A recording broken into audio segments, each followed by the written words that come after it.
¿Qué tal? Buen día. Pues estamos iniciando muy contentos el trabajo del seminario en esta segunda parte del año del 2021. Y pues en este seminario del área de estudios en arte, ciencia, tecnología, hemos decidido trabajar de una manera diferente. En esta vez no trabajaremos tan temáticamente. Hemos invitado a una serie de conferencistas que nos parecen muy destacados en el manejo de los temas, pero antes de iniciar a las actividades de nuestro seminario en el área de estudios en arte, ciencia, tecnología, titulado Entrecruzamientos entre el arte, la ciencia, la tecnología, implicaciones en la cultura digital contemporánea.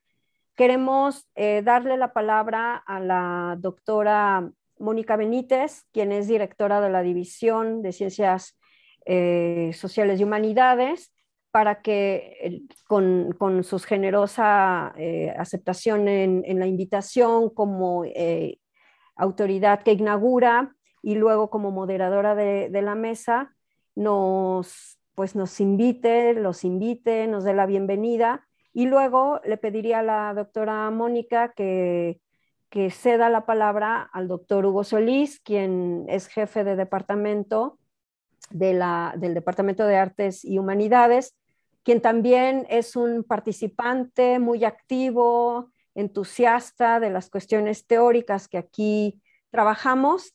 Así que tenemos dobles roles porque por un lado son órganos importantes en la universidad, pero también son queridos colegas con los que trabajamos de manera cotidiana. Así que yo preferiría no conversar más, cedería la palabra a Mónica, escuchar a Hugo y luego un poco orientarnos ya a la primer conferencia magistral de este seminario. Te cedo la palabra, Mónica, y muchísimas gracias por estar aquí, por aceptar. Muchas gracias, Claudia Mosqueda, la doctora Claudia Mosqueda, que es la jefa de área de esta estudios en arte, ciencia y tecnología, que somos un grupo de trabajo de la Universidad Autónoma Metropolitana, Unidad Lerma.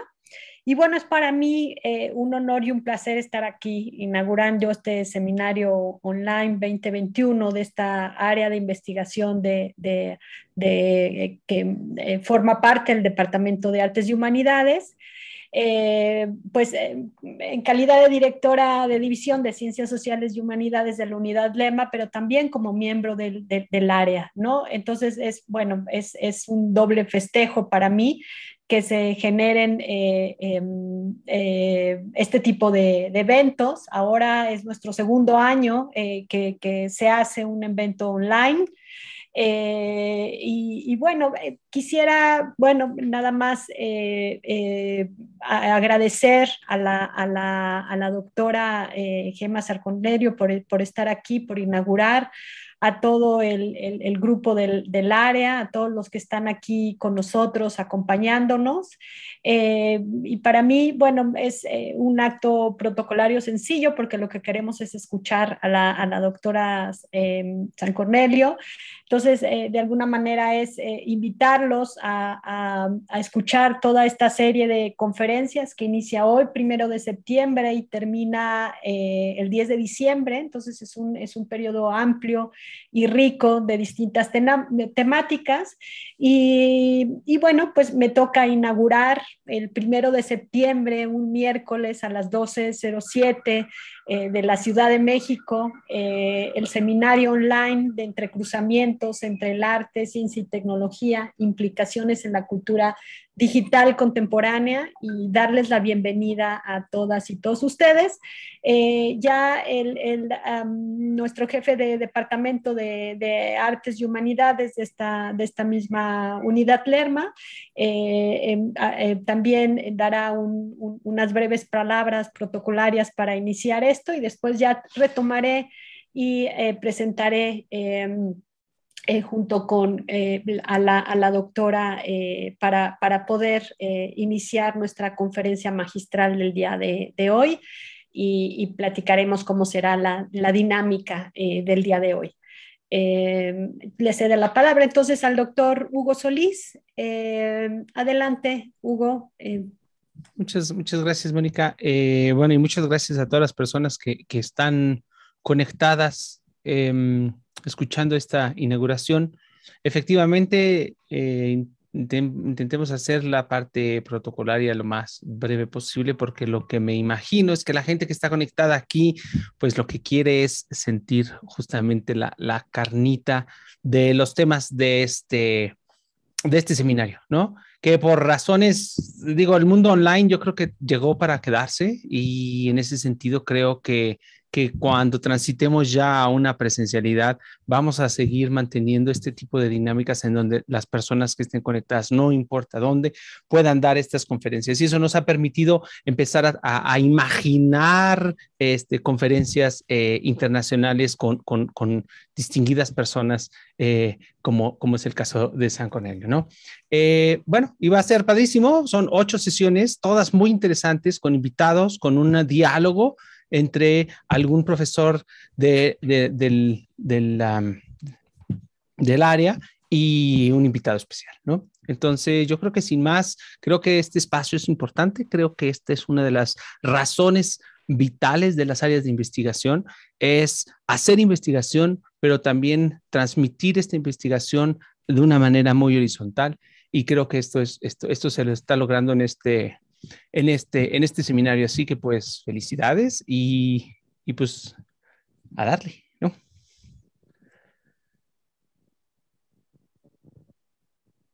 No sé, entonces ahora creo que ya le cedo la palabra a Claudia, ¿cierto? Ok, muchas gracias, Hugo. Bueno, yo creo que lo han dicho, hay que ser breve en estas cuestiones protocolarias. Nada más me gustaría reafirmar algunas de las informaciones que ya mencionó Mónica y Hugo respecto de que estaremos trabajando bueno, un miércoles de cada mes, aunque septiembre sí es un mes excepcional, porque tenemos por un lado la conferencia inaugural, que es esta, de la doctora Gemma San Cornelio, con quien me siento muy agradecida por el que ha aceptado la participación, y que luego tendremos un evento que vincula precisamente el trabajo del departamento con Arts Electrónica, o que el departamento ha hecho con Arts Electrónica, y tenemos ahí un panel de trabajo hacia el 8 de septiembre, la siguiente semana también, solo que esta ocasión el seminario se conecta mucho más en la mañana por el horario que tiene la doctora Gemma en su ciudad, Barcelona, pues son las 7 de la tarde, aquí son las 11 del día, entonces, bueno, pues tenemos horarios de diferencia, y pues para no convocarla en la madrugada, pues hemos decidido nosotros ajustar los horarios, pero generalmente estaremos trabajando por las tardes, los miércoles en la tarde. En ese sentido también, luego tendremos una charla entre la doctora Mónica Benítez con el doctor Javier Ordóñez, que está marcada, si estoy en lo correcto, a las 12 del día, seguramente también por el cambio de horario. El doctor Ordóñez está en la Autónoma de Madrid, y pues también hay que ajustarnos a los tiempos. Luego, la doctora Pasastre, hacia el 20 de octubre, nos conectamos con ella en una charla de trabajo presentando el trabajo del colectivo Interspecifics, que también sin duda será otra interesante conversación.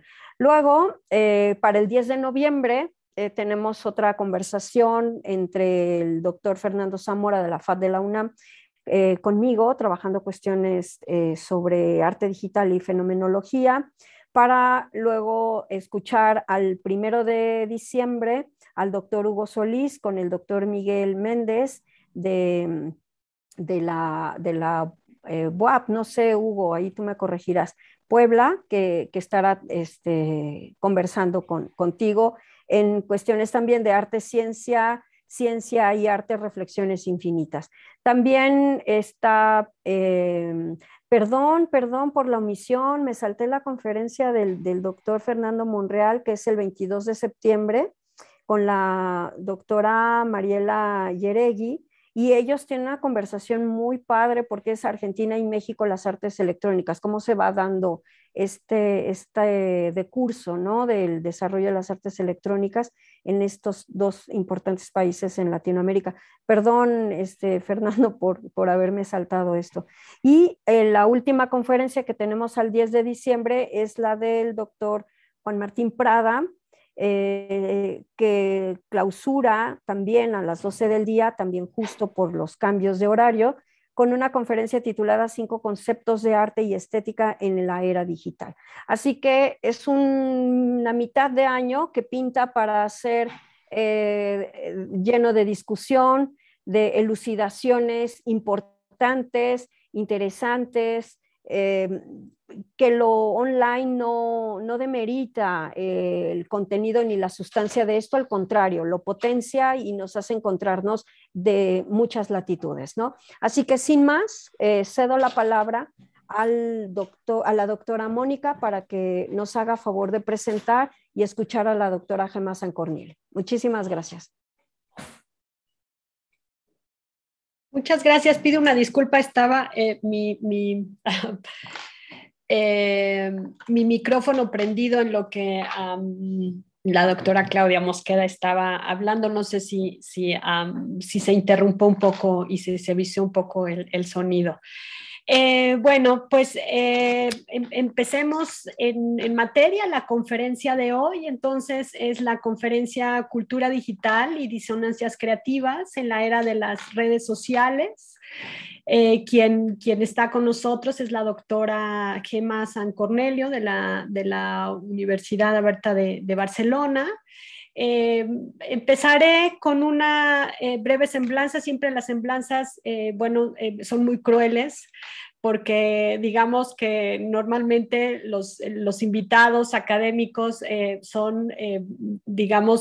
tienen un espacio académico mucho más amplio, pero para poder,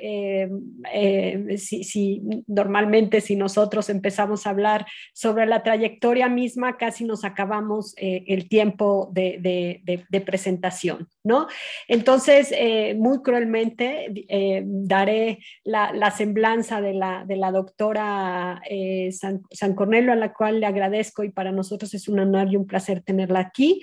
Ella es doctora por la Universidad Politécnica de Valencia y actualmente es profesora agregada de los estudios de Ciencia de la Información y la Comunicación de la Universidad Oberta de Cataluña. Es docente en el ámbito de Comunicación y Diseño y directora académica del Máster Universitario en Diseño, Identidad Visual y Construcción de Marca. Es coordinadora del Grupo de Investigación Mediación en Comunicación y Cultura Digital y ha publicado muchísimas publicaciones extensas, sobre todo sobre prácticas creativas y participación en medios digitales, narrativas personales e identidad en Internet. La actividad I+D+I de la investigadora se centra en el estudio de las formas creativas de los medios digitales, estética y cultura visual en entornos digitales. Un foco principal en el estudio de las imágenes y narrativas generadas por los usuarios en las redes sociales en Internet. Es uno de los focos de investigación de la doctora, y a partir de la articulación de identidad también y relatos. Está también interesada en procesos de creación participativos, en métodos de investigación y asimismo en el puente que une la creatividad y la estética en las sociedades contemporáneas. Bueno, pues es un placer y un honor tener con ustedes a la doctora San Cornelio, y primero escucharemos la conferencia magistral de la doctora San Cornelio. Luego, si ustedes en la red social que ustedes estén utilizando, si tienen la posibilidad de marcar preguntas, nosotros las iremos recuperando al final para poder tener una conversación que nos posibilite a través de las redes sociales con la doctora San Cornelio y quizás si ella me permite también yo podría hacer algunas observaciones, acotaciones en torno a lo que hoy ella nos viene a compartir. Bueno, pues adelante, finalmente llegamos a lo que todo el mundo esperábamos. La escuchamos y bienvenidísima, doctora. Muy bien, muchísimas gracias, doctora Mónica Benítez. Has hecho una presentación estupenda, creo que has dicho la descripción casi mejor que lo haría yo. Muchas gracias también a la doctora Claudia Masqueda por invitarme, y al doctor Hugo Solís, bueno, y a las autoridades, ¿no?, que formáis parte de esta institución, por haberme invitado a inaugurar este seminario. Me siento muy, muy honrada y muy contenta de poder compartir con ustedes un rato de intercambio intelectual, tener una conversación y pararnos un segundo a reflexionar sobre estas cuestiones que nos interesan y nos interpelan. Como bien ha comentado la doctora Benítez, mi recorrido de investigación parte del arte y la comunicación y de cómo esto converge a través de lo digital. Y en los últimos tiempos, digamos, me interesé más por la producción social que por la producción artística, y mi investigación se ha orientado más hacia las ciencias sociales, ¿no?, por decirlo de algún modo, siempre buscando las relaciones interdisciplinares, pues mira, igual como hacéis vosotros, ¿no?, en vuestra titulación de Arte y Comunicación y como presentáis en este contexto.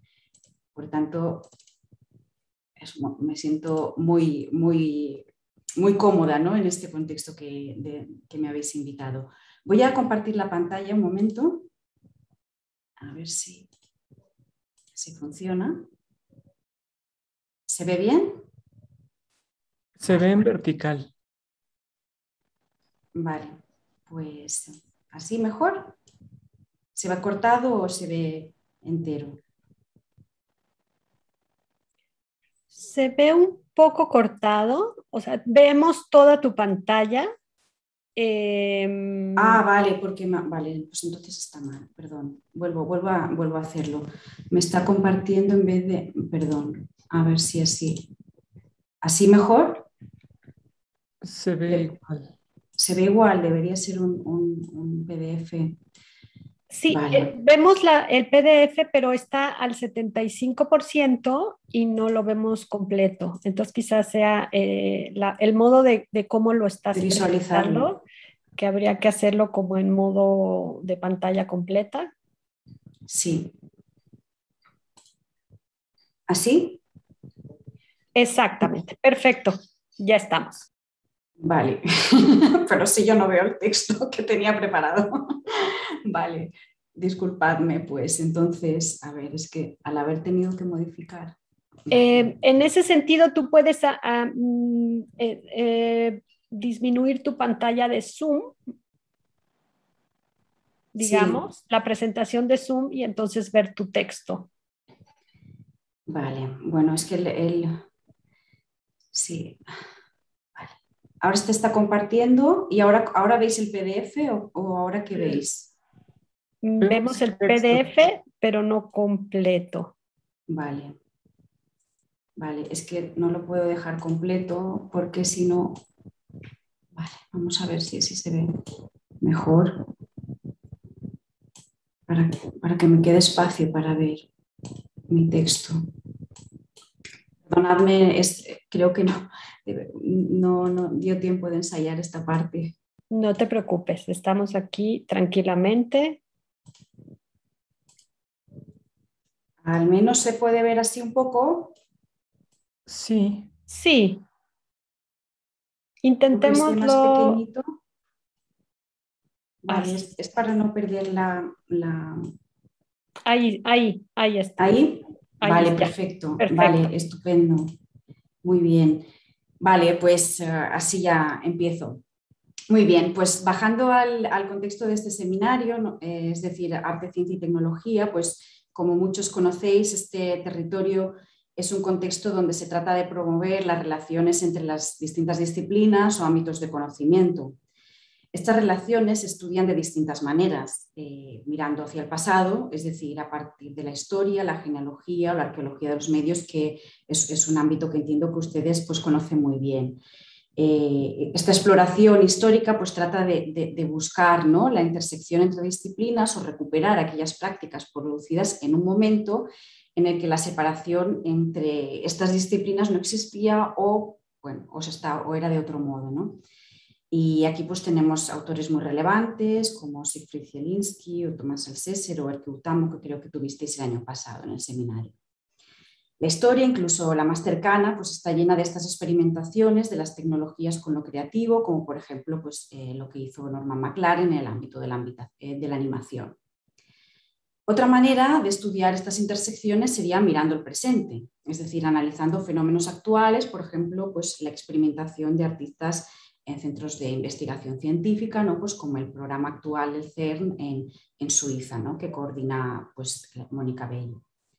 Gemma, perdón, discúlpame, estamos viendo solo la portada. Sí, es que todavía no la cambié. Perfecto, perfecto. Es que a veces lo que no sucede es que no se mueve. Perdóname, perdóname tu interrupción. Ningún problema, ningún problema. Sí, estoy es la introducción. Vale, entonces, como decía, estas relaciones o estas intersecciones las podemos también intuir, ¿no? Finalmente, mirando hacia el futuro a partir de especulaciones en las cuales pues, normalmente es la tecnología la que marca estas visiones de futuro, aunque en realidad en la actualidad se plantean pues, estas visiones, ¿no? en el diseño especulativo, por ejemplo, ¿no? O en los proyectos de Future Design, con lo cual pues, también la disciplina del diseño o las disciplinas creativas están formando parte, ¿no? Están teniendo un papel relevante. En este planteamiento, arte, ciencia y tecnología, mi investigación se basa en el presente. Esto ya lo comento, aunque en esta conferencia, como veréis, también me referiré al pasado en bastantes ocasiones. Y especialmente me interesa la inclusión del término sociedad, que últimamente ¿no? se habla también de arte, ciencia, tecnología y sociedad, con el fin de dar cuenta de las cuestiones sociales que emergen en toda esta amalgama y que sin duda afectan al contexto. Y esto no significa que lo social no estuviera en el planteamiento ACT, pero digamos que con la S se hace más evidente. Y finalmente, otra manera de denominar todo este contexto de intersecciones sería a partir del término creatividad y del impacto de la creatividad en todo lo demás. Porque ¿acaso no hay creatividad en la ciencia y en la tecnología? Teóricos de la creatividad como Csikszentmihalyi pues ya hace tiempo que hablan de ello, ¿no? Igual que en las redes sociales, esta creatividad producida, ¿no? por la gente que participa en la tecnología. Sin duda la idea de industria creativa y la revalorización del concepto de creatividad en sus distintas dimensiones está muy ligada a la emergencia de la sociedad red y al potencial cultural de la misma, tanto desde un punto de vista estrictamente artístico como desde un punto de vista social y de los distintos sectores de producción. Vale, entonces aquí es, para terminar esta introducción en la conferencia, yo me quiero centrar en los choques, de ahí el título de la presentación, en las disonancias que se producen en los procesos creativos y en sus resultados y en su impacto social, tanto en términos de estructuras creativas, laborales y productivas. Y aquí ahora os muestro la estructura de la presentación en la que trataré estos 4 puntos, estas 4 disonancias, y para ello tomaré como eje algunas ideas que aparecen en investigaciones que he realizado con mis colegas de la UOC, del grupo de investigación Mediactions, y que pues, llevamos trabajando juntos pues, hace ya pues, más de 10 años. Muy bien, pues vamos a la primera. La primera disonancia la he titulado NetArt versus CryptoArt. Y es algo que, en lo que pensé recientemente, ¿no? Si a mediados, ustedes pues probablemente conocen bastante bien, ¿no? A mediados de los años 90 aparece el denominado NetArt, o el arte para Internet, ¿no? El arte de Internet, pero que consistía en utilizar el medio, ¿no? La World Wide Web, tanto como soporte artístico como en su contenido. Un contenido que en muchas ocasiones era autorreferencial del mundo del arte y también de la tecnología y de Internet. Es decir, todo el rato se hablaba, ¿no? de esto como su propia definición. Dentro de este planteamiento, en el NetArt se escribieron manifiestos evocando las vanguardias de entreguerras en Europa, que cuestionaban lo que era arte y lo que no. Este manifiesto se reelaboró posteriormente por Alexei Shulgin y Natalie Bookchin, como ven en esta imagen, como una pieza artística que emulaba la inscripción de todas estas formulaciones, todas estas líneas del manifiesto, emulando una inscripción en piedra, ¿no? Para darle este carácter solemne al nacimiento, digamos, de un movimiento artístico.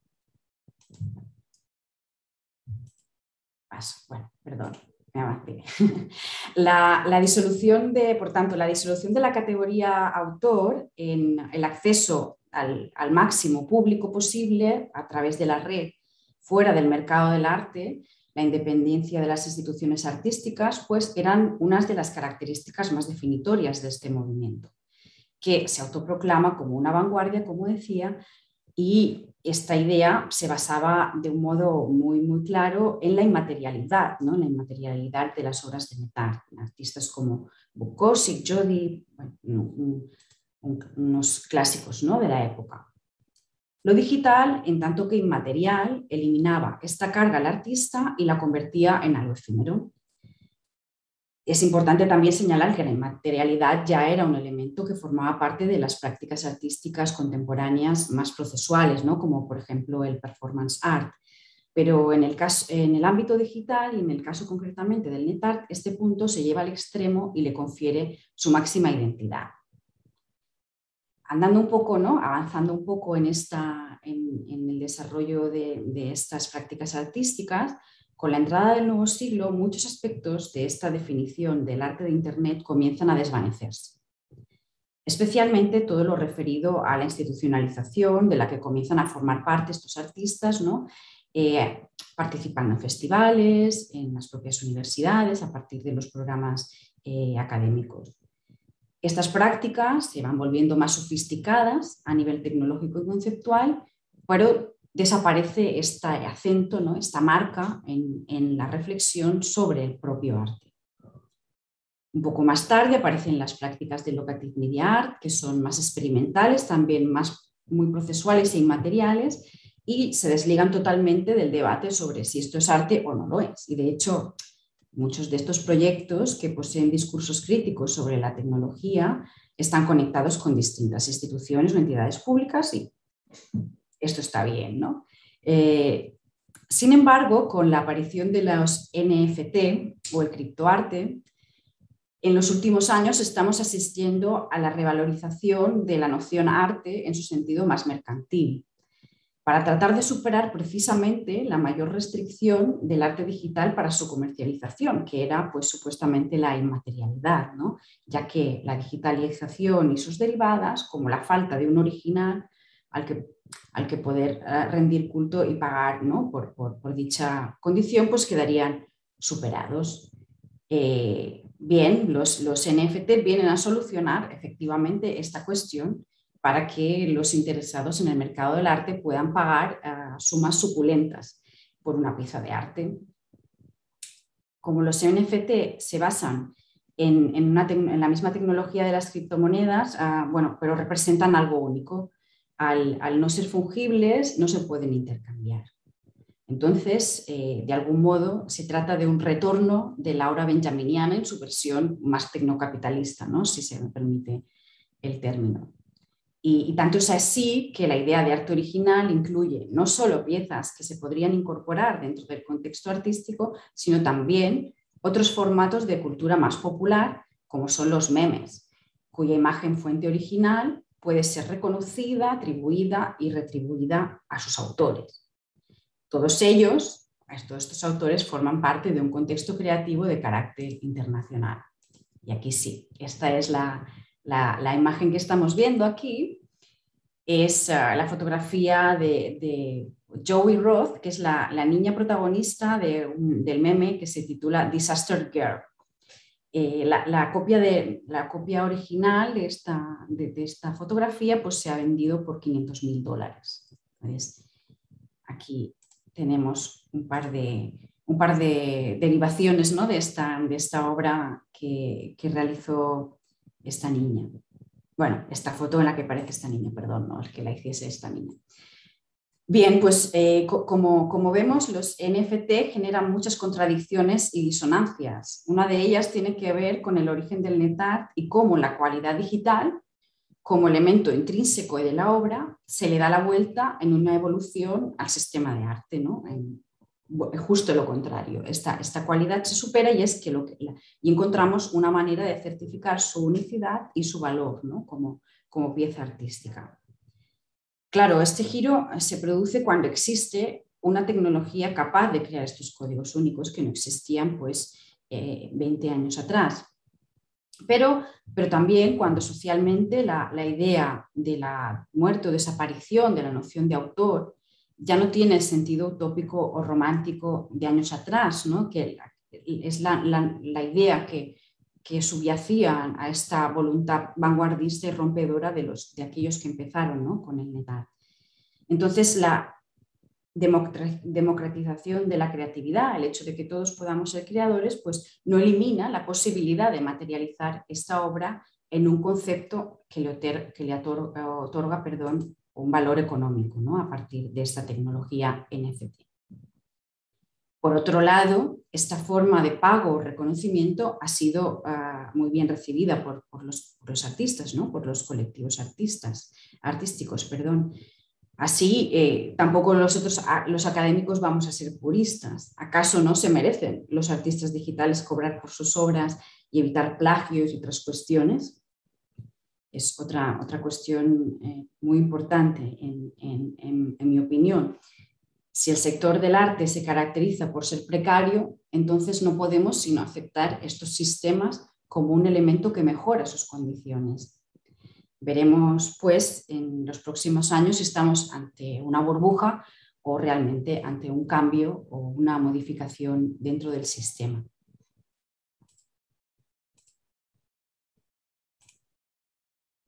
Vale.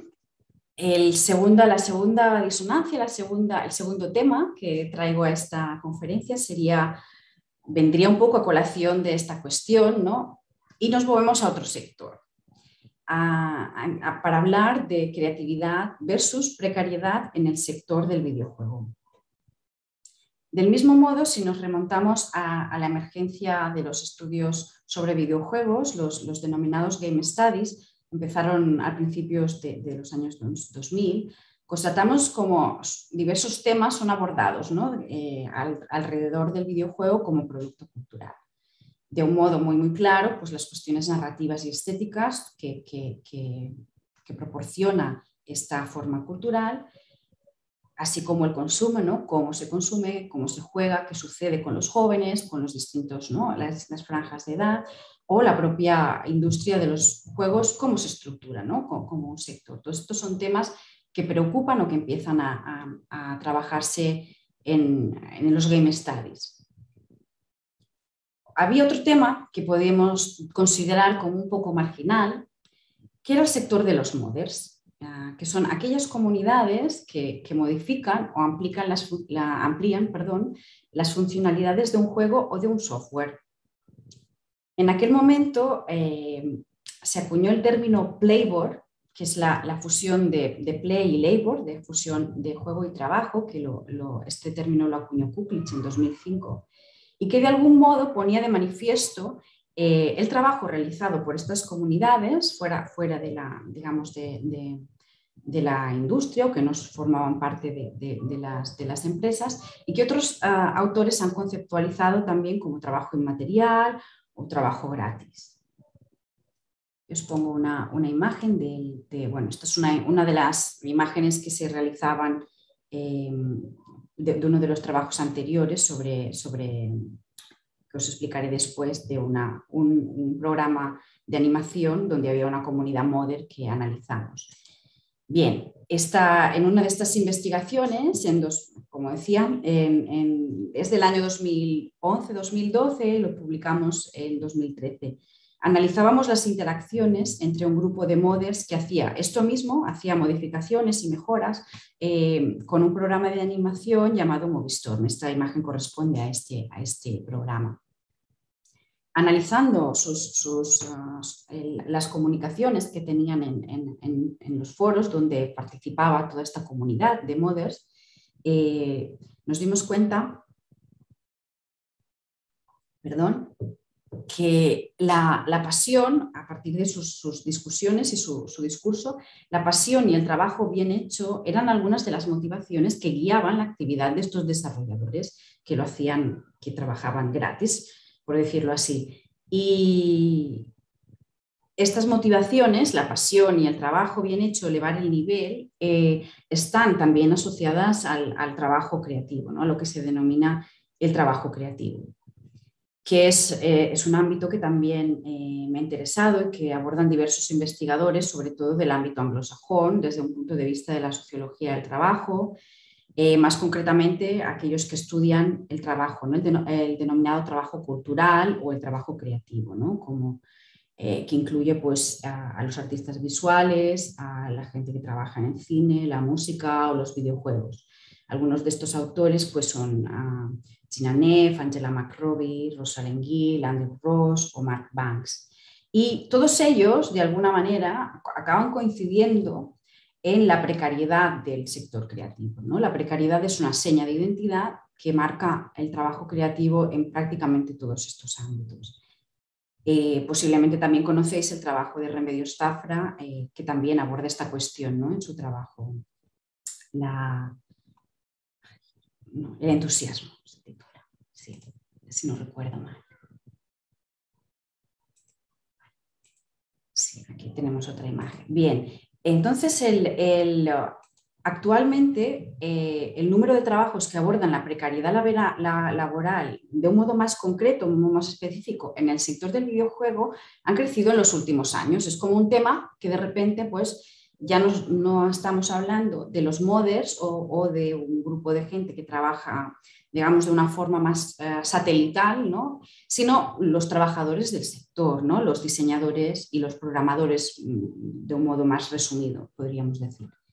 Un ejemplo sería el libro Game Production Studies, que se ha publicado este año hace muy poco y está en abierto, ¿no? Está en la colección de libros de la Universidad de Ámsterdam, además de otros artículos. Sin embargo, para mí hay una cuestión que es crucial en todo esto que estoy explicando, y es donde reside la disonancia, ¿no? Y es por qué el sector del videojuego, que es un sector tecnológico, próspero y millonario, y que en otros ámbitos como la informática o el desarrollo de software no hay precariedad, porque este sector asume las condiciones laborales de la industria creativa. ¿Por qué no sucede al contrario? ¿Por qué no pasó que se adaptó en este contexto de intersección entre arte, entendiendo como arte, la creatividad y el diseño, ¿no? Visual de los juegos y la tecnología, refiriéndonos a los desarrollos de software, porque no se asimila a aquellos que tienen mejores trabajos, es decir, a los tecnólogos, ¿no? En este sentido, me parece relevante que más allá de los productos culturales, de las cualidades estéticas o de todas el resultado de las intersecciones entre arte y tecnología, pues es muy importante tener en cuenta la visión de la economía política en estas estructuras, ¿no? Entonces, eso nos hace detectar pues, que esta intersección cojea por este lado, ¿no? Y me parece que es un tema relevante para tener en cuenta, ¿no? Y esto mismo, esta desigualdad o esta disonancia también sucede con las colaboraciones artísticas con las instituciones científicas, que se organizan, ¿no? Como el caso del CERC que había citado en la introducción, pero hay otras, que se organizan normalmente a partir de residencias. Y las residencias suelen ser limitadas en el tiempo. Entonces, ¿por qué no se crean puestos permanentes? ¿Por qué no existen figuras de intersección de un modo más estable, ¿no? Después de tantos años? Bueno, yo pienso que quizás permanece una cierta desconfianza todavía en las inercias creativas alimentadas por prejuicios y formulaciones como que los artistas son desestructurados, que no tienen límites, que no se organizan. Bueno, son como ideas que forman parte, ¿no? del imaginario, de los discursos de la creatividad y que consecuentemente se acaban trasladando, ¿no? a las condiciones laborales. Entonces, bueno, creo que es importante, ¿no? estar vigilante de estas cuestiones como parte de las intersecciones que nos ocupan. Vale, pasaríamos al tercer tema que os he traído y que trata sobre la participación versus control en redes sociales. En este tercer punto me gustaría centrarme más en las redes sociales, que son el tema que he estudiado en los últimos 5 años. Para ello, un tema clave, como también ha mencionado en la introducción, ha sido la participación. Este concepto fue explotado y ampliamente explorado, sobre todo con el advenimiento de la web 2.0 a mediados de los 2000, con la aparición de los blogs y las primeras redes sociales.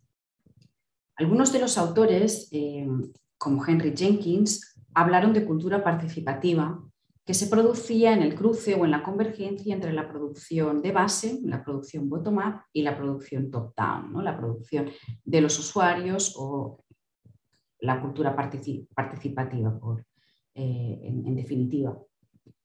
En parte, la posición de Jenkins representaba de algún modo la utopía tech californiana, ¿no? en su derivada cultural. Es la utopía de que Internet nos iba a liberar, que iba a ser una tecnología democratizadora. Pues en su derivada cultural se convierte, pues, ¿no? en la democratización de la creación, de la comunicación y muchas otras cuestiones que han cambiado un poco en los últimos años, ¿no? Y el mismo Castells, por ejemplo, en una conferencia reciente, pues se reconocía como parte de estos teóricos que quizás pues, habían pecado de demasiado entusiasmo, ¿no? en su inicio. Entonces, yendo de un modo más concreto a la investigación que realizamos con la participación, sobre la participación en proyectos de creación colectiva, por ejemplo, en el caso que os he comentado antes de los MODES, observábamos que los límites de la participación se encontraban en aquellos que dominaban el proceso creativo o que lo definían, ¿no? Dentro de una industria, empresa o colectivo a partir de unas reglas. Es decir, en el caso de los MODES, las reglas las imponía esta empresa, la Movistorm, a la hora de gestionar y publicar los MODES de su comunidad. Pues ahora los podéis vender, ahora no los podéis vender, ahora necesitamos tantos, ahora no los queremos. Y bueno, esto era lo que generaba la polémica, ¿no? En el caso concreto que os he comentado, pero en otros proyectos o más artísticos o en proyectos de codiseño, pues también sucede que hay siempre una definición de unas reglas que están definidas por aquel que impulsa el proyecto y que son más o menos aceptadas por las comunidades o por los participantes, ¿no? En los proyectos creativos. Bueno, este es uno de los ejemplos que analizamos también hace unos años. Esto era un proyecto de crowdsourcing donde se pedía unos vídeos, ¿no? a los participantes para hacer remezclas. Y bueno, lo que vemos en la actualidad es que muchas de las limitaciones que se encuentran en los creadores de contenidos para redes sociales son los algoritmos promovidos por las plataformas. Estos entes, de los que a menudo se habla, ¿no? Como si fuesen cosas abstractas, no son sino las instrucciones propuestas por las propias plataformas para maximizar sus beneficios publicitarios, por ejemplo, mediante la recomendación de contenidos, ¿no? Entre otras cuestiones para las cuales se utilizan los algoritmos. En este sentido, pues el ejemplo más claro donde se puede observar esta presencia, también por ser una de las redes más antiguas, es YouTube. La cultura participativa era, según Burgess y Green, el núcleo del negocio de YouTube en sus inicios. En cambio, en la actualidad ha dejado de ser una web para compartir vídeo para convertirse en una plataforma para la creación y difusión de un contenido con un objetivo de rentabilidad económica, es decir, con una visión pues, mucho más de negocio. Aquí tenemos, este era uno de los ejemplos que quizás conocéis también de los inicios, ¿no? El proyecto de Life in a Day, donde Ridley Scott invitaba a los usuarios a enviar fragmentos de vídeo de un día cualquiera, ¿no? De su vida y con el que después se hizo una remezcla, ¿no? Representa un poco esta idea. Bien, como comentaba, los algoritmos que juegan con los datos que voluntariamente cedemos a las plataformas son sin duda un tema que preocupa. Todo esto junto con la desinformación o los fake news, suplantaciones o cualquier cuestión que tenga que ver con la vigilancia y el control de los datos. También son, como afirman pues, youtubers, influencers y otros comunicadores digitales, su pesadilla, porque cambian constantemente y condicionan su proceso creativo, en tanto que se han de adaptar a formatos priorizados por las plataformas. Por ejemplo, en el caso de Instagram, pues con la aparición de los nuevos formatos como los directos o los reels, pues en el feed aparecen estos contenidos prioritariamente, con lo cual los creadores pues, se tienen que adaptar y en vez de hacer un post estático, pues realizar un vídeo que conlleva pues, mucho más esfuerzo, etc., ¿no? Entonces, de alguna manera, el algoritmo y por ende la plataforma acaba delimitando el control por parte de los creadores de su contenido. Y estos creadores, pues, estos actores, ¿no? Las plataformas y sus algoritmos, pues antes no entraban en el juego en el paradigma cultural, ¿no? Anterior. Vale, pues no obstante, a mí me gustaría terminar, ya pasaremos al último punto, me gustaría terminar esta conferencia con un tono positivo, porque quizás pues, todo esto que os he ido contando pues, puede parecer un alegato pesimista, ¿no? De alguien que piensa que todo antes era mejor y no es en absoluto así. Me he querido centrar en 3 ideas que he visto evolucionar, ¿no? en cierto momento. Y para ello, en este último punto, seguiré con la cultura participativa para hablar de aquellos resquicios que se pueden encontrar, ¿no? en la actualidad en las plataformas por donde burlar los algoritmos o convivir con ellos. Y este sería el caso de las cuentas dedicadas al activismo. Bien, mi última investigación, realizada con los colegas también del grupo, trata sobre activismo medioambiental en Instagram. Y revela cuestiones interesantes sobre el uso de esta plataforma más allá de los contenidos más habituales. Aquí pues también observamos que se producen varios choques. La primera es que una plataforma conocida por la cultura del postureo, es como lo hablamos, como le decimos en España, ¿no? al presumir de determinadas, ¿no? de una buena vida, y mostrarlo en Instagram, sobre todo, en otras redes sociales también. Es la red conocida, si se conoce por esto, ¿no? Por el presumir de una buena vida y donde están los influencers. Y bueno, es ya extraño que sea un sitio de referencia para este tipo de activismo. En una parte de este estudio, que son las imágenes que estáis viendo, este estudio se ha realizado mediante el análisis de un conjunto de 60 cuentas de Instagram dedicadas, cuyo contenido se centra en la divulgación, en la comunicación sobre cuestiones medioambientales, sensibilización sobre el cambio climático, etc. Y también 13 entrevistas en profundidad a estos eco-influencers, como les hemos denominado, aunque son también activistas. No entraré en mucho detalle de toda la investigación, pero sí me voy a detener en una parte, ¿no?, de esta investigación que hemos publicado recientemente en la revista Comunicar, donde analizamos una serie de posts de estas cuentas que responden a un formato memético, es decir, similar al meme. No son memes en sentido estricto, pero sí en ellos, pero sí recuerdan al meme, y aparece siempre al menos una imagen, generalmente fotográfica, y un texto que la acompaña, y además poseen una estructura narrativa a partir de la combinación de dos imágenes articuladas en torno a un principio de oposición binaria, ¿no?, como podéis ver en la primera y en la segunda, ¿no? Constan de estas dos imágenes que se contraponen con un mensaje que nos plantea que los cambios a nivel personal afectan al planeta y al medio ambiente. Es decir, en la primera imagen, apelando a lo personal, a mi basura, mi planeta, yo limpio y recojo esto aunque no sea mío, se busca generar empatía y servir de ejemplo mediante la publicación de estos contenidos. En la segunda vemos que esta modalidad de transformación del planeta por acción positiva de la gente también tiene una dimensión colectiva y nos sitúa en el orden social a partir de la acción coordinada. Es decir, bueno, si somos capaces de limpiar, pues tendremos, ¿no?, a limpiar esta playa. Empezamos limpiando playas y ahora tenemos las tortugas que vuelven, ¿no?, a su sitio.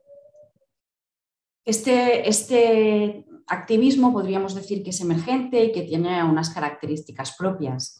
La idea que hemos tomado, que encaja bastante con lo que hacen, sería la de los denominados movimientos de estilo de vida, que la proponen Hanfler y otros, son unos investigadores que nos hablan de cómo los cambios en el estilo de vida son capaces de promover activamente nuevos valores y significados culturales, desafiando la cultura hegemónica y fomentando un cambio social más amplio. Este nuevo activismo se basa en tres características: las elecciones de modo de vida como táctica para el cambio social, la centralidad de la identidad personal como motor de cambio y una estructura organizativa difusa, comparadas con la estructura de los movimientos sociales en un sentido clásico, ¿no? No están organizados, son individuos, están conectados digitalmente, pero no están organizados de base, por decirlo así. También ponen en cuestión determinadas posiciones sobre el activismo visual desde los estudios de los movimientos sociales, para los cuales el activismo visual sería demasiado blando o debilitaría los objetos del mismo. En este sentido vemos que no, que en Instagram, ¿no?, cuya presencia de imágenes es fundamental y la forma comunicativa con las imágenes pues es la que vehicula los mensajes.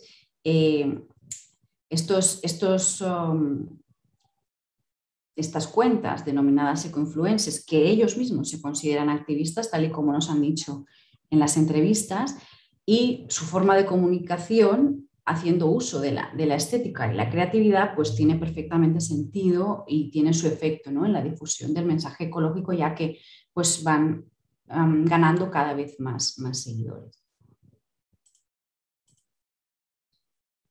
Bien, esta sería otra de las cuentas que hemos estudiado, ¿no?, que realizan este tipo de composiciones con basura encontrada en las playas y intentan buscar a través de una imagen ordenada o de una imagen geométrica, ¿no?, dar un sentido al residuo y también darle una vuelta a su significado.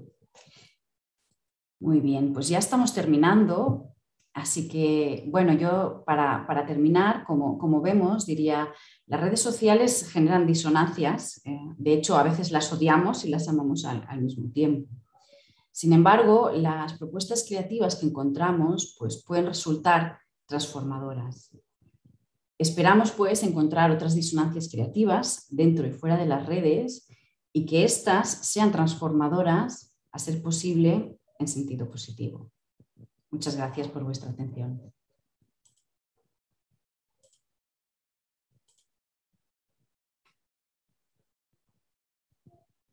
Ya está. Terminé. Pues muchísimas gracias por esta como interesante plática, porque pone muchas, digamos, como dedos sobre el renglón. Hay, digo, en lo que vemos y hay preguntas del público y en lo que nos hacen favor de recopilar y vemos, me atrevería como a comentar varias cosas, ¿no? Y es como comentario y pregunta al mismo tiempo, ¿no? Sí. Hablas un poco sobre disonancias en procesos o propuestas creativas, ¿no? Y divides aceptadamente en varios rubros, ¿no? Pero hablas, digamos, entonces disonancias en procesos o propuestas creativas, que no procesos artísticos, ¿no? O sea, estás hablando de la creatividad dentro de todos esos espacios y no de lo artístico, o no necesariamente de lo artístico. Entonces, estás hablando de un mundo más amplio, ¿no?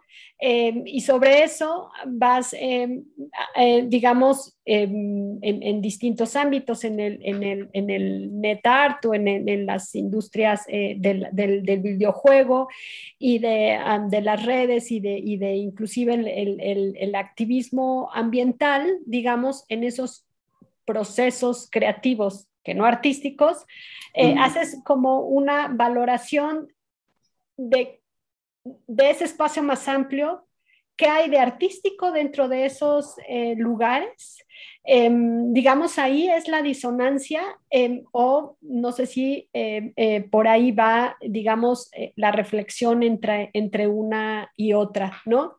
Y esto va a colación porque de repente, por ejemplo, cuando hablas de net art y de criptoarte, que comentas, por ejemplo, que llega a ver en los memes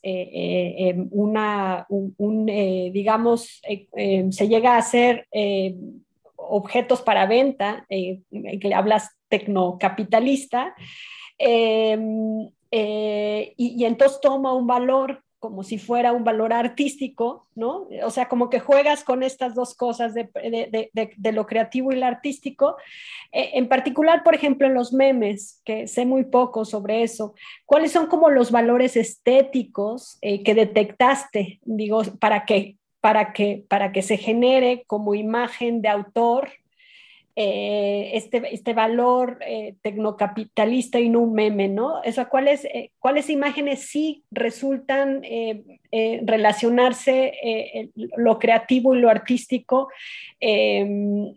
como detección, tú como investigadora, ¿no? Y bueno, un poco también en la parte siguiente que retomas la creatividad y el videojuego, una vez más creatividad que no artístico, porque ahí sé que hay una diferenciación de videojuego, digamos, comercial, y hay artistas que desarrollan, que utilizan, digamos, las herramientas que tienen los videojuegos para generar procesos artísticos, que eso es diferente, creo yo, ¿no? Y al final habla sobre tu final de reflexión sobre esta disonancia que hay dentro de los videojuegos, que haces una pregunta bien interesante, ¿por qué, digamos, estos industrias tecnológicas creativas dentro del videojuego no absorben a los artistas como deberían de hacerlo por esta precariedad del sector creativo, ¿no? Y ahí mi pregunta se me vino a la mente, ¿y no será entonces que a lo mejor los que no quieren insertarse en ese espacio son los artistas mismos porque están en otro, digamos, en otro canal artístico creativo, o de verdad el videojuego no atiende y no ha mirado a los artistas para insertarlos en esos procesos creativos. Y bueno, mi última reflexión en cuanto al activismo medioambiental, que me parece fundamental también, hablas también que estos activistas que detectaste dentro de Instagram, que estás haciendo como investigadora, eh, hablaste que también utilizan recursos de la estética y la creatividad para desarrollar, digamos, su activismo. Nada más ahí también me gustaría que comentaras como ese proceso, si ellos mismos se consideran artistas o son activistas medioambientales o hay una... en este gran tema que comentaste de disonancia digamos, dónde están estos espacios de activismo que estuviste analizando. Perdón que me extendí, pero se me vinieron un montón de cosas y estuve, si quieres que vuelva a comentar alguna de ellas, si se te olvidó alguna, No. adelante, pero es una conversación que inicio en lo que vemos si se animan el público que está aquí o también algunos de los que están reunidos en nuestro liga de Zoom. De viva voz quisiera tomar la palabra. Adelante. Te escuchamos, Gemma. Muy bien, pues muchas gracias por tus preguntas. Sí, las he anotado, creo. Si me olvido de algo, pues me lo recuerdas. Muy bien, el primer tema era qué elementos artísticos o estéticos puede tener el meme, ¿no? Y cómo se paga pues, con NFT, asimilándolo al artista, a la cuestión de arte. Bueno, si te respondo a tu comentario sobre cómo mezclo arte y creatividad, sí, me refiero a creatividad en general. Pues he ido tocando los diferentes ámbitos. Para mí sí es distinto, o sea, lo que es la actividad artística en sentido estricto dentro del mundo del arte, ¿no? De la esfera del arte o como lo queramos denominar. Para mí sí que existe este espacio específico, aunque creo que muchos procesos son comunes a otros ámbitos de producción cultural. Entonces, ahí es donde yo encuentro la confluencia y por eso voy cambiando. Pero sí entiendo la distinción claramente, ¿no? de la producción artística en cuanto a producción artística y también sobre todo en nuestro ámbito, ¿no? En nuestro ámbito, digamos, hispano, latino, la forma en la que tenemos de diferenciarlo, porque en otros sitios no existe esa diferencia tan clara, ¿no? Y todo es más o menos arte, o el arte y el diseño está junto, o el diseño está con la arquitectura. Hay diferentes divisiones aquí, ¿no? Pero entiendo esta distinción, aunque yo hago siempre referencia a creatividad en general. Entonces, los elementos, me parece muy interesante la pregunta sobre el meme en cuanto a los valores estéticos de los memes, son cero. O sea, en realidad los memes son feísimos, no funcionan o no son más virales o no tienen más éxito como memes por su valor estético. Yo creo que al contrario. O sea, entonces entiendo que la fotografía, el ejemplo que puse, que fue un ejemplo que encontré porque se publicó en muchas noticias, en muchos periódicos, entiendo que su valor reside precisamente en su viralidad, ¿no? En cuánta gente lo ha compartido, cuánta gente ha hecho versiones de esta imagen, añadiéndole un texto y más o menos provocativo para darle sentido. Entonces, desde este punto de vista, yo creo que si se vende una fotografía para un meme, pues se vende por este motivo, no tanto por las cualidades artísticas o estéticas, porque en realidad, o sea, el meme es todo lo contrario, de hecho es feo, en general son bastante feos. Entonces es una de las particularidades y funciona por eso.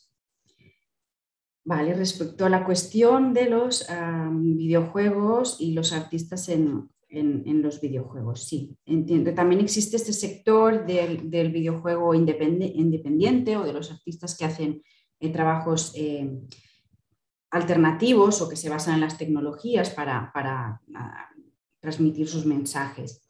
En este sentido, yo me refería a la industria pura y dura, a los trabajadores del sector que normalmente se dividen entre los programadores o los desarrolladores y los creativos o los diseñadores que realizan pues, toda la parte, bueno, desde los guiones, los diseños de los personajes, el modelado, toda esta parte, ¿no? Entonces, sí, la pregunta tu comentario sobre si no serán los artistas, sí, esta cuestión la he comentado alguna vez con otros colegas y también sí, entiendo que hay el perfil del artista que quiere dedicarse al mundo del arte exclusivamente o que tiene muy clara esta parcela, pues quizás en sus colaboraciones con un instituto de investigación sí que le va bien el formato, ya le va bien el formato de la residencia que es corto, ¿no?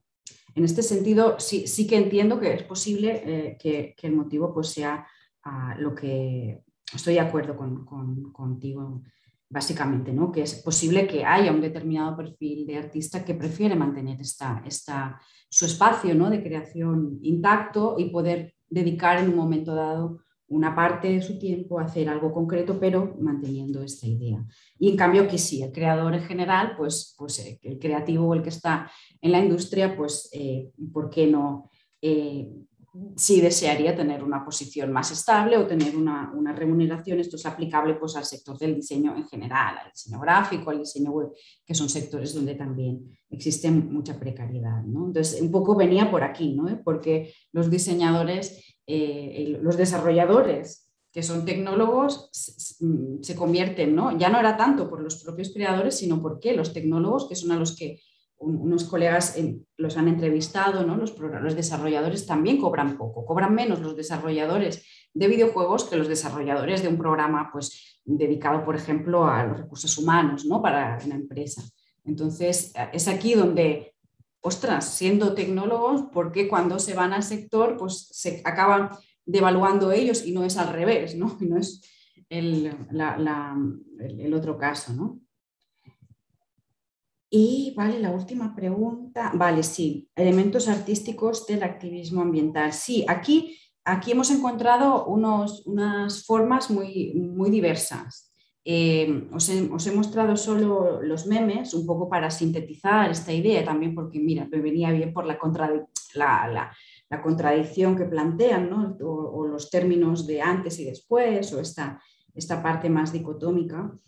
Pero hay otro tipo de imágenes y otro tipo de mensajes. Entonces, sí los hay un tipo de imágenes que a mí me llama bastante la atención, que no son los más abundantes, pero sí muestran unas imágenes de la naturaleza muy idílica, o sea, unas pues paisajes que parecen paisajes románticos, tal cual, con la bruma, muestran una visión súper idealizada de la naturaleza. Este es un tema que está pendiente, este grupo de imágenes lo tenemos pendiente de analizar, porque allí también hay una cuestión interesante, ¿no? Y es como esta forma de representar tan idílica y que obedece mucho a los cánones del romanticismo, ¿no? Enseguida nos saltó como este resorte. Y hay otro tipo... Oh, perdón, se me cayó. Otro tipo de imágenes también que reflejan pues, el día a día, ¿no? de estos influencers o activistas, o las dos cosas.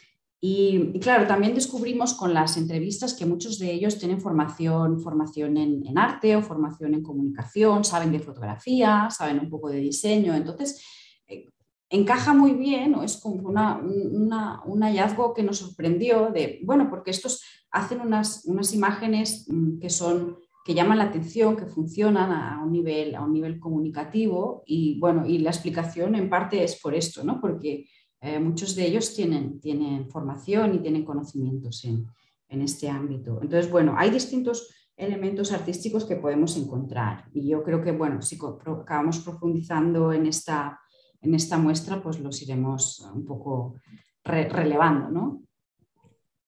Muchísimas gracias. Muchas gracias, sí. Sí, bueno, mira, parte de nuestro grupo de investigación que está aquí presente, quisieran hacerte preguntas de viva voz, lo cual genera digamos, un acercamiento digital en estos medios.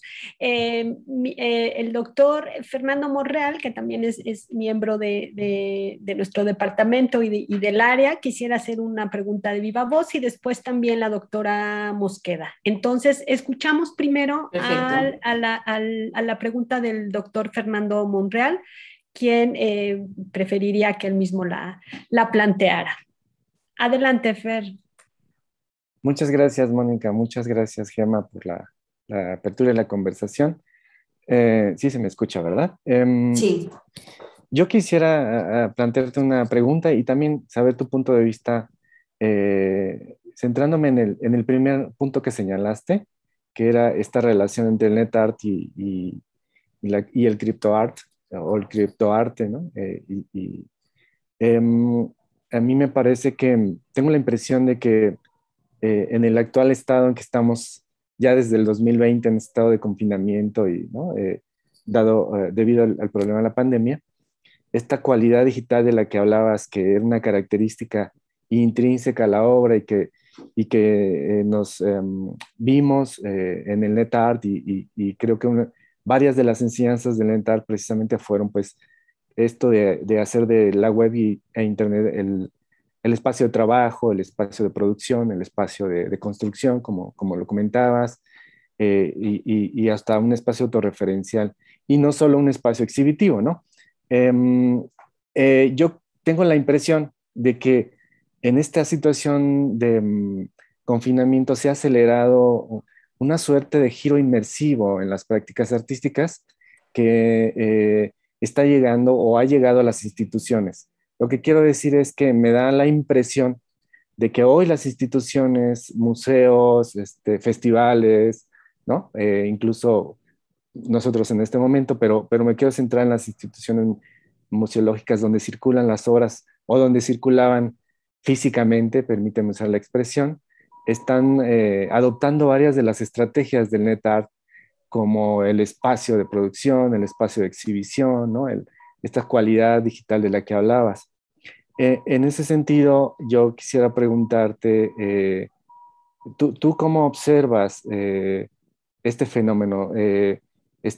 ¿No será que el criptoart, no estoy diciendo que el criptoart sea, por supuesto que no lo es desde el 2020, pero ¿no crees que se ha radicalizado precisamente por esta suerte de giro inmersivo que está sucediendo en donde las instituciones están apropiándose recursos del NetArt histórico, recursos del propio arte digital, y ahora este fenómeno del criptoart, que concuerdo contigo, pues los artistas de algo tienen que vivir, ¿no? Pero ¿no será que también tiene que ver o es un síntoma de un giro inmersivo en las artes en general y no solo el arte digital, sino que los artistas paulatinamente estarán migrando, quizás un poco empujados por las instituciones a hacer propuestas artísticas que tengan estas cualidades digitales, que se muevan en lo inmersivo? Y lo planteo porque me viene en la mente, haría esta comparación en lo que pasó, por ejemplo, con la neovanguardia, con esta especie de giro audiovisual, ¿no? Que empezó a utilizar recursos del cine, la práctica artística, ¿no? El montaje, etcétera.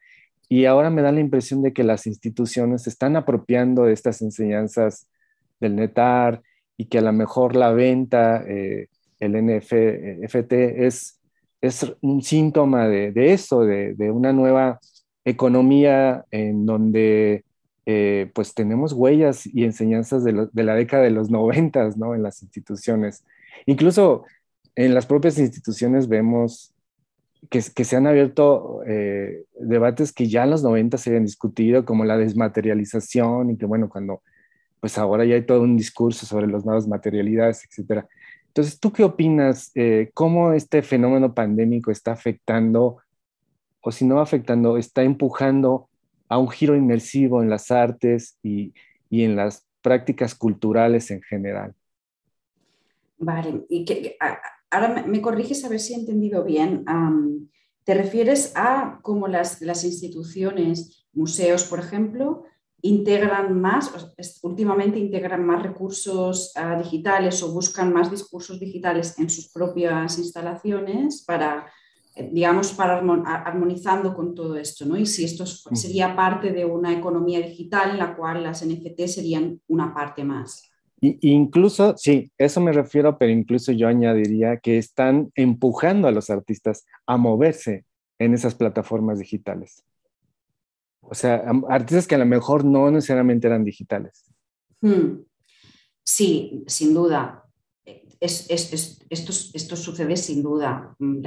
Ya yo pienso, no sé, imagino que vuestros estudiantes también, cuando terminan sus estudios, crean su portfolio digital, o sea, como mínimo esta presencia digital, ¿no? en la base, en lo que es, ¿no? Su propio digitalizar su obra, siempre que no sea de carácter digital, pues el que sea, no sé, pienso en alguien que hace pintura o digitaliza su obra, ¿no? O obra gráfica o dibujo, por tratar un formato más clásico.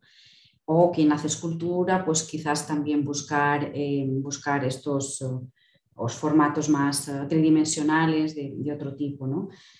Entonces, pienso que, por una parte, esto sí es tal como sucede, estoy de acuerdo. Bueno, no sé si ustedes conocen, pero en la Universitat Oberta de Cataluña nosotros tenemos un grado en artes que se estudia online. Empezamos este grado pues creo que este es el 4º año, me parece que este es el 4º año, vamos a tener los primeros egresados. O sea que ya hemos trabajado un poco con esta lógica de poder hacer que a los estudiantes puedan trabajar su obra y puedan comunicarla, nos puedan explicar su proceso de trabajo, al ser online y al ser a distancia, poder entender cómo están trabajando en sus casas a través, pues eso, de formatos de documentación, de documentar todo su proceso, mucha fotografía, utilizamos audio, utilizamos vídeo. Sin duda yo creo que esto también se habrá extendido a otras universidades que no son online, pero que habrán tenido que ajustarse en el momento de la pandemia, ¿no? Como bien decía, estoy segura de que algo de esto se quedará. Y luego, en relación a las instituciones y a cómo éstas están incorporando discursos digitales, esto me hace pensar que a mí me parece, al menos en lo que yo veo aquí en Barcelona, que son otras instituciones, otros museos, no estrictamente de arte, los que están incorporando esto. Por ejemplo, los museos de ciencia sí incorporan más las tecnologías en sus discursos y han surgido algunas iniciativas privadas. Yo no sé, aquí por ejemplo en Barcelona ha surgido un centro que se llama Ideal, donde reproducen obras, es un espacio inmersivo de realidad aumentada y con diferentes tecnologías.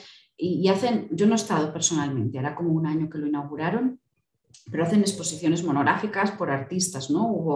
Hubo creo que fue Van Gogh, ahora no sé quién está, no sé si Klimt, no estoy muy segura, pero van reproduciendo conocer la obra de un artista a partir de un espacio inmersivo. Pero claro, esto es un espacio privado que ahora se está buscando, ¿no? Crear una especie de consorcio aquí en el contexto de Barcelona-Cataluña, donde lo público, lo privado, que esto es otro tema porque ya son cuestiones políticas, pero al final todo tiene sentido, ¿no? Y sí, se está produciendo, yo creo que este cambio se está produciendo. Y en cuanto, claro, a los NFT, a mí me chocó mucho, por eso me parece, cuando conocí el concepto, ostras, enseguida pensé, ostras, han sabido convertir tangencializar, o sea, hacer algo concreto con algo que era abstracto, y eso era importante antes, en cambio ahora es lo contrario, ¿no? Ya no tiene nada que ver, es otro momento, no lo quiero comparar, pero sí me llamó mucho la atención esta idea, ¿no? Y sí, estoy de acuerdo contigo con que ahora, a partir de la pandemia, todo ha empujado hacia ciertos puntos. Que lo hagan mejor o peor, esto ya será otra cuestión, ¿no? De cómo las instituciones adaptan esto y qué pasará, ¿no? Porque a veces pues uno confunde los términos, ¿no? Pero bueno, seguro que sucede. Muchas gracias, Gema. Mónica, si da tiempo después, dejo una pregunta para Gema ahora a propósito del, no sé si dijiste máster, Gema, el que tiene ya 4 Es años. grado, es un Ajá. programa de grado. Dejo la pregunta y si hay tiempo, ojalá que se pueda contestar. Yo tengo también la impresión de que esto está desplazando la práctica artística como una práctica del taller a una práctica de investigación artística. Lo dejo por ahí para que lo discutamos. Sí, totalmente de acuerdo. Sí, hay una, bueno, y también en nuestro caso era una cuestión de pura necesidad, o sea, cuando se planteó un grado online, era un reto para la universidad, también para desarrollar herramientas del campus que luego pudiesen ser utilizadas por otras titulaciones que no tengan que ver con lo creativo, pero sí era un reto poder trasladar esto y lo hemos hecho con más o menos fortuna, ¿no? Pero sí, claro, una vez eliminas la objetualidad, le pones el acento en el proceso, ¿no? Y en el proceso está la investigación y ahí es donde nos centramos, obviamente, sí, toda la razón. Claro. Tenemos 2 preguntas por delante y lo que es muy interesante es que, digamos, tanto Q como nosotros, digamos, este espacio social complejo que son las redes y la digitalidad, pues ya las habíamos pensado antes de la pandemia, ¿no? Como que ahorita surge que todo el mundo está pensando en esto y este contraste intelectual del antes y después, yo creo que para nosotros resulta muy enriquecedor, pero por otro lado nos permite ajustar, ¿no? Lo que hemos ido pensando antes, ¿no? Bueno, le paso la palabra a la doctora Claudia Mosqueda y también el doctor Hugo Solís quiere, después de Claudia, hacer una intervención. Adelante, Claudia. Muchas gracias, Mónica. Muchas gracias, Gema. Me encanta escucharte. Fíjate que para mí son muy significativas tus propuestas, todos estos puntos sobre la disonancia, y me hacen pensar que efectivamente hemos estudiado muy poco a los usuarios espectadores en el sentido de los comportamientos, ¿no? Que van derivándose precisamente de estas maneras de interacción, nuevas formas de interacción social que probablemente no están tan sociologizadas. Y esto, por un lado, me provoca pensar que a lo mejor, no sé si estoy diciendo una obviedad, tú me dirás, pero por un lado me hace pensar y empiezo a reflexionar sobre, en parte, qué ha hecho que supeditemos la creatividad a las redes, ¿no? O sea, me quedo pensando por un lado, es decir, qué formas de comportamiento, qué sobre la noción de lo nuevo o de la novedad del medio hace que nos subordinásemos a esta forma, ¿no? de conversar, y evidentemente mucho antes de la pandemia, por supuesto que tiene que ver con la web 2.0, que prácticamente inicia con el milenio, ¿no? Pero también, por otro lado, pienso que estas maneras de nuestros comportamientos de algún modo nos van revelando también cómo hemos dejado que las redes, si lo voy a decir de alguna manera fuerte, pero que de algún modo impongan cierto dominio, ¿no? Pero que no son las redes, sino somos nosotros, que nos como autoimponemos sin ser conscientes, por un lado, y que por tanto viene esta cuestión que planteas como disonancia. Me hace pensar, por un lado, cómo esta suerte de creatividad colectiva, que parece ser muy, no sé, que cae en esta precariedad, no, evidentemente, al no ser consciente en lo colectivo, se reproduce y se reproduce y se sigue reproduciendo sobre lo mismo. Y entonces, claro, nos pones el ejemplo de este meme y habría muchos, ¿no? el propio Travolta, ¿no? Como I'm Confused, que también era como la viralidad y era igual, ¿no? Entre la ocurrencia que caía como una especie de una especie de genialidad, pero en realidad disfrazada de creatividad.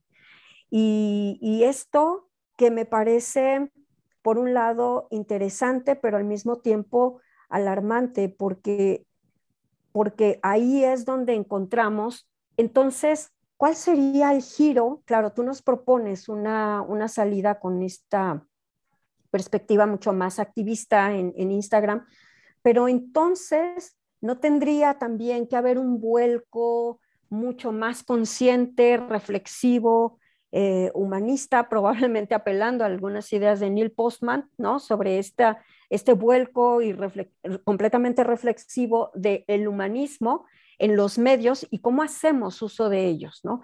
A mí claro, no quiero caer en un discurso moralizante ni ético, pero sí de una salida productiva que ya propones y que por otro lado es entonces, creo que hemos entendido mal aquello y por tanto reproducimos aquello que tiene que ver con la creatividad, aquello que tiene que ver con este despliegue colectivo online, offline, en las redes, que en realidad no es creatividad y que se malinterpreta y se reproduce. Tú lo dices elegantemente como precariedad, pero que también es muy cutre.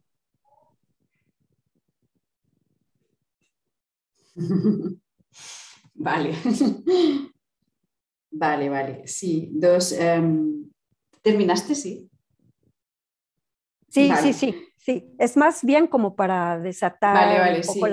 Sí, muchas gracias por tu reflexión. Sí, a mí se me ocurren varias ideas, ¿no? Al respecto y que están en la línea de todo esto. Sí, empiezo por el final sobre si es o no creatividad y sobre lo cutre, ¿no?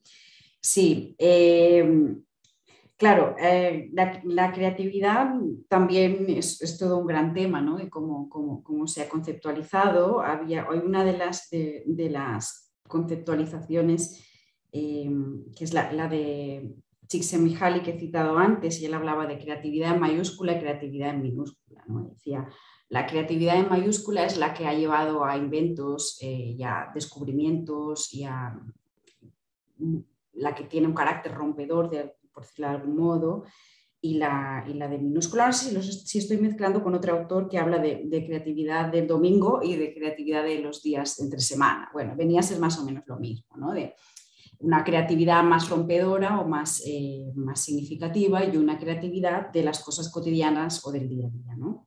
Y un poco, sí, yo siempre lo veo así, ¿no? Como estas cosas minúsculas de, bueno, claro, es creativo coger una imagen que ya existe y ponerle un texto, bueno, tiene un cierto punto creativo hasta cierto punto de cómo es redactado ese texto, dónde está esa genialidad, bueno, sería este matiz, ¿no? Más o menos discutible en este sentido. Y luego estoy totalmente de acuerdo, claro, que esta estética cutre forma parte del meme, pero también la encontramos en otras prácticas, ¿no? Como por ejemplo, no sé, lo comentaba el otro día con una compañera, muchos youtubers gamers, los que reproducen o están especializados en partidas de videojuegos, que los comentan y dicen trucos y tal. Bueno, yo los escucho porque tengo un hijo de 10 años que es bastante aficionado y me parecen que tienen unas voces horrorosas que jamás habrían entrado a trabajar en la radio o en un medio tradicional, por así decirlo, ¿no? Muchos de ellos no vocalizan bien, no tienen, digamos, unas capacidades técnicas mínimas. Y tampoco, o sea, a nivel discursivo, ¿no? A nivel oratorio, pero tampoco tienen calidad como producto audiovisual, ¿no? Y muchos vídeos de los que están en YouTube tampoco tienen calidad desde un punto de vista audiovisual, tal y como lo hemos conocido, ¿no? Desde un punto de vista narrativo, cómo se presenta la historia, cómo se ha producido, en todos sus sentidos. Entonces aquí yo creo que sí que nos hemos acostumbrado, o sea, los estándares de nuestros hijos en cuanto o la tolerancia a la calidad ha bajado muchísimo, sus niveles están mucho más bajos necesariamente porque los productos que ven cada día les parece bien. O sea, para nosotros es intolerable escuchar a alguien con voz de pito, con una voz muy estridente y nos pone nerviosos, pero en cambio lo toleran porque les parece normal, y ver cosas en una pantalla de móvil pequeña también es algo a lo que se han acostumbrado. Por tanto, este es un alimento que yo creo que también hay que explorar y profundizar, y cómo lo podemos prevenir. Claro, yo pienso que aquí es fundamental la educación mediática, la educación en los medios, o educación digital, como la queramos llamar, ¿no? Cómo esto se lleva a la educación en los colegios, en secundaria, incluso en la universidad, en qué maneras la integramos, ¿no? Un poco ligando con lo que comentaba antes Fernando, de cómo lo integran las instituciones museísticas o cómo lo integran las instituciones educativas. Pues en la pandemia han integrado las tecnologías como han podido, pero no es el mejor modo en absoluto. Y las conferencias online, pues en algunos casos están bien, pero las reuniones de 3 horas con un Zoom son insoportables, y esto es un hecho, ¿no? Entonces no lo hemos adaptado bien, y las escuelas yo creo que tampoco se ha adaptado bien, porque mucho profesorado no domina las técnicas, y aparte de las técnicas está toda la parte del lenguaje, ¿no? Y un poco a lo que íbamos, está el lenguaje audiovisual, de contenidos, ¿no? Todo esto que estamos viendo, qué significa y cómo lo podemos analizar, ¿no? De una manera más crítica. Yo creo que esto es un componente que debería estar más presente en la educación en todos los niveles. Y bueno, es una de las salidas que yo veo. No sé, igual no hay muchas más, ¿no? Para ver qué sucede en el futuro con todo esto. Pero bueno, muchas gracias. Me ha parecido muy interesante la reflexión. Muy bien, muchas gracias. Luego, supongo que a lo mejor, no sé si estamos de alguna manera en este espacio disonante entre aprender nuevas creatividades, ¿no? No sé, si estamos ahorita horrorizados de este espacio, como cuando Duchamp puso un urinario en un espacio, sometiéndonos a un espacio artístico, ¿qué diríamos, no? Y ahorita, sí. quién sabe si ese es de repente tendríamos que aprender las sutilezas de las culturas digitales que se están generando para empezar a hilar fino y poder, ahorita es como un laboratorio bien interesante en donde bullen un montón de creatividades, propuestas, en donde habría que ver, ¿no? Por dónde clasificar, por dónde ver cuáles son los elementos que iremos definiendo como creativos, como artísticos, o como cultura misma, ¿no? Habría que generar. Antes de pasarle la palabra a Hugo, que tiene al doctor Solís, que tiene una pregunta, me gustaría, si me lo permites, leer un comentario de José Miguel Ordóñez que nos da por escrito. Nos pone: muchas gracias por esta conferencia magistral tan interesante y este seminario en línea. Quisiera comentar que los trabajadores que realizan trabajos creativos, sea en el mundo digital o no, tienden a tener un empleo precario, especialmente en las industrias culturales, donde la mayoría de los trabajadores o artistas se llevan a casa salarios más bajos que el promedio. Aún así, los trabajadores de la cultura aman, pone entre comillas, el aman o disfrutan de su trabajo. Muchas gracias y saludos cordiales. Y les paso la palabra al doctor Solís. No sé si quieras hacer un comentario previo a esto, o ya le paso la palabra al... No, solo dos palabras. Sí, muchas gracias por el comentario, José Miguel. Sí, totalmente de acuerdo. Y precisamente por eso o sea, es también parte del problema, digamos, el discurso sobre la pasión y sobre amar tu trabajo y disfrutar tanto, ¿no? con lo creativo. También es como un precio que se paga, ¿no? por eso, por decirlo de algún modo. Pero sí, estoy totalmente de acuerdo. Gracias. Muy bien. Adelante, el doctor Hugo Solís. Escuchamos su pregunta. Sí, muchas gracias. Bueno, Gemma, antes que nada, muchas gracias por esta Conferencia tan interesante. Más que una pregunta, es una reflexión que a lo mejor desencadena a un pensamiento en cierto sentido. Siento un poco, oyendo tus últimos comentarios en relación a lo que estabas mencionando de la estética y de lo feo. Un par de veces mencionaste los memes son feos y aplicaste entonces feos como un valor negativo, como si nosotros sentados en la academia valoráramos qué es lo feo y qué es lo bello. Creo que ahí hay algo medio peligroso, ¿no? Comparto un poco la sensación que mencionaba Mónica en relación me preocupa, como académico que soy, que la academia se convierte en un cómodo sillón en el que ves pasar la realidad. ¿Me explico? Porque estamos cuestionando una serie de valores culturales que se están dando. Yo, así como tú, Gemma, tengo un hijo. Y cuando aquí trabaja 8 horas para hacer un seminario en donde, digo, no pero hacer un seminario con 10 personas de público, que son 9 son tus alumnos, al lado de ti hay un chavo que tiene a 300,000 personas narrando un videojuego, ¿sí? O sea, para mí fue inconcebible esa escena que te estoy platicando. 300,000 personas, ¿no? Y tú ves el videojuego y dices, este videojuego tiene una factura muy particular y me hace mover los cimientos de mis propios conceptos de la creatividad y del arte. ¿Me explico? Y creo que sí puede ser peligroso que utilicemos nuestros principios con los que nosotros nos formamos para evaluar esas transformaciones que se están dando.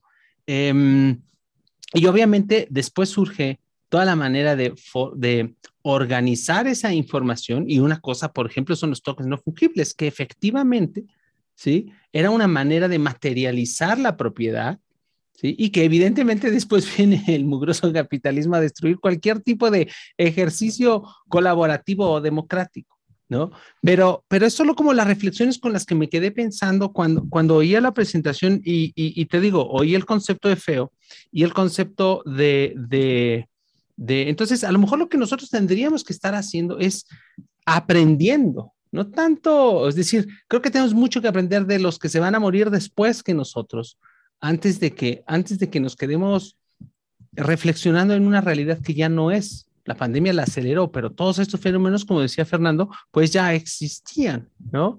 Entonces, y pensando otra vez en los jóvenes, esa cuestión de valorar nosotros la calidad con la que se están moviendo.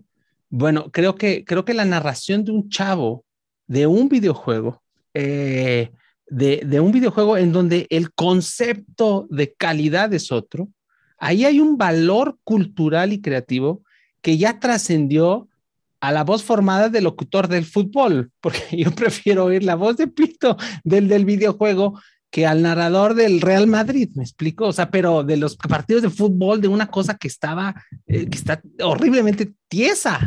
Entonces, más bien como creo que justamente lo que tenemos que tener es absorber lo más que podamos, porque además no vamos a poder contra eso que está sucediendo, no vamos a poder con lo que está pasando. Entonces, más bien tenemos que revalorar, como dijo Mónica y Duchamp, nuestros conceptos de calidad y nuestros conceptos de dónde está la frontera entre la creatividad mayúscula y minúscula que mencionas, y dónde está la frontera entre arte y todos estos fenómenos que se están dando. Entiendo completo, es decir, prefiero ir ahorita al Museo Jumex a ver una exposición de memes, porque además, efectivamente, creo que hay unos memes que, si el arte es la condensación de las ideas culturales, el meme, algunos, no digo que todos, pero el fenómeno del meme puede volverse es una de las representaciones artísticas más poderosas de este siglo.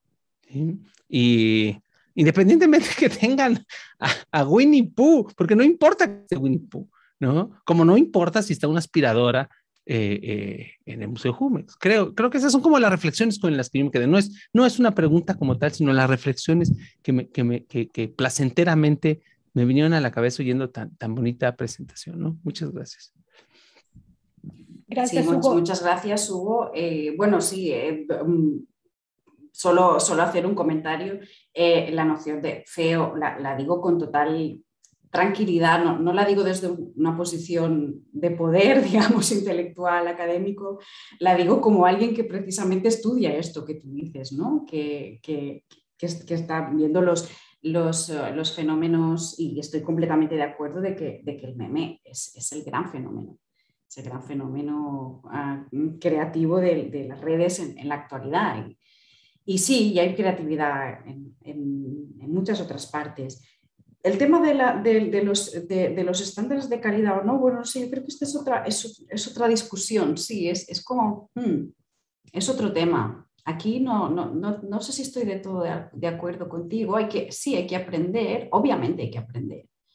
Está claro que el discurso, la forma en la que se apelan a sus comunidades, ¿no? Los youtubers, es muy específico y está trabajado y nadie le quita el valor, para nada. O sea, y quitarle el valor sería muy, muy inconsciente por nuestra parte, porque es gente que tiene mucha relevancia, ¿no? Tiene muchos seguidores y se gana muy bien la vida, ¿no? Y total respeto en ese sentido, sí, sí. Muy bien. Sí, muchas gracias. Seguidores hay muchos, también los futbolistas tienen muchos seguidores, o sea, ¿por dónde está la guía? ¿No? ¿Por dónde está la guía? Puede ser entonces, ¿qué es? O sea, es, digamos, un meme es cultura, o un meme es creatividad, o un meme es arte, o a lo que me refiero es eso, o sea, hay que pensar y hay que poder hilar fino para ver qué de estos fenómenos tan interesantes y tan importantes que están sucediendo alrededor de esto, ir, digamos, pensando, ¿no? Porque un fenómeno cultural lo es, ¿no? Es cultura y la cultura está en todos lados, sí. Creatividad está en todos lados, pero ahí, digamos, lo que nos compete, que es esta cosa de relacionar, ¿no? El arte, la ciencia, la tecnología y la sociedad, que es lo que nos compete en particular en este seminario ahí. Por eso lo interesante del tema de las disonancias, ¿no? Ahí son espacios que se entrecruzan y hay que ver por dónde ir y clasificar. Sí, el que lo vea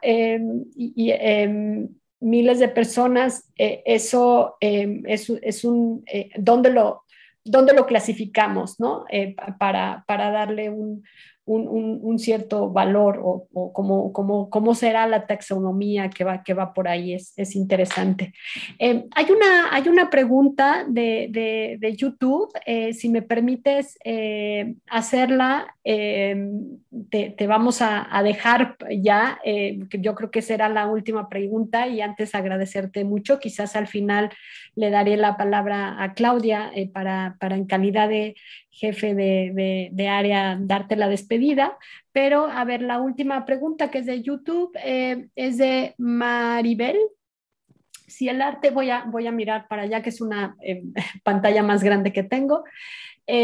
Si el arte muda a las plataformas digitales, ¿cómo afectaría a la sociedad?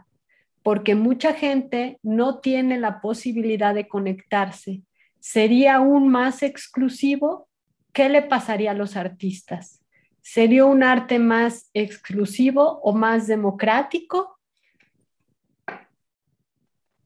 Vale, creo que entiendo, claro, que habla de las plataformas digitales como las plataformas de las redes o más que Internet, ¿no? Porque, claro, Internet es una cosa, a ver, yo creo que en un principio, cuando como decía, se planteaba que Internet iba a ser más democrático.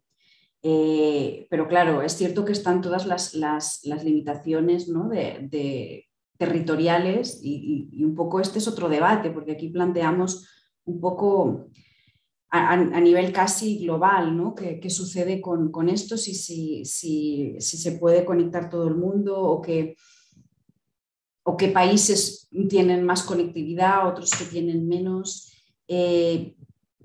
A ver, yo creo que es que el arte ya está en las plataformas digitales. Entonces, no sé si sería un arte más exclusivo.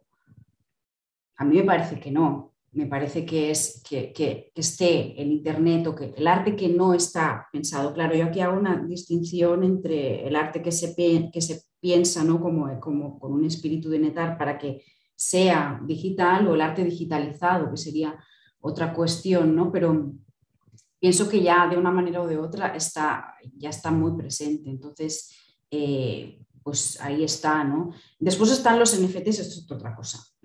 Aquí sí que hablamos de quizás de exclusividad o se crean otro tipo de jerarquías, pero que estés en Internet a mí de entrada me parece que es más democrático, aunque no pueda acceder todo el mundo, porque tampoco puede acceder todo el mundo a un museo.